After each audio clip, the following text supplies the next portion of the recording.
नमस्कार, स्वागत है आप सभी का। इस वक्त की बिग और ब्रेकिंग न्यूज निकल के सामने। यार बोर्ड परीक्षा 2021 में 3 बड़े बदलाव। जी हां मित्रों, 3 बड़े और महत्वपूर्ण बदलाव सरकार ने कोरोना महामारी के मद्देनजर देखते हुए किए गए हैं। यदि आप बोर्ड परीक्षा 2021 के परीक्षार्थी हो तो इस वीडियो को एंड तक जरूर देखिएगा। साथ ही इस वीडियो को लाइक कीजिएगा और इस चैनल को सब्सक्राइब करना ना भूलिएगा, ताकि आपको इसी प्रकार की लेटेस्ट जानकारी सबसे सटीक और सबसे तेज मिलती रहे। भारत के शिक्षा मंत्री डॉक्टर रमेश पोखरियाल ने 3 बड़े और महत्वपूर्ण बदलाव किए, जिसमें पहले बड़े बदलाव की हम बात करें तो इस बार जो आपका पेपर पैटर्न आएगा वो एनसीईआरटी बुक से संबंधित आएगा। यदि आप किसी अन्य पब्लिकेशन की बुक को पढ़ते हैं तो आज ही उस बुक को बंद कर दीजिए और अब एनसीईआरटी बुक से ही आप पढ़िएगा।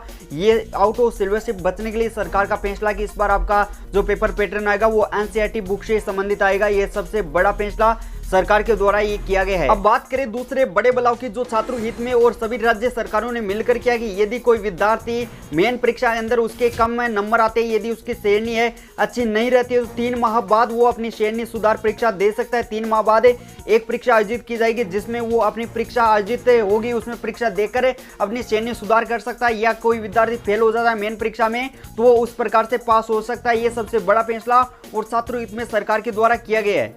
इसके साथ ही तीसरा बड़ा और सबसे महत्वपूर्ण और छात्रों हित में सबसे बड़ा बदलाव यह है कि इस बार जो आपका पेपर आएगा वो पिछले सालों के आधार पर ये पेपर आएगा। 17, 18 और 19 20 में जो आपका पेपर आया था उसी प्रकार से इस बार आपका पेपर आएगा, और जो लॉन्ग टाइप के क्वेश्चन है वो आपके हटा दिए गए।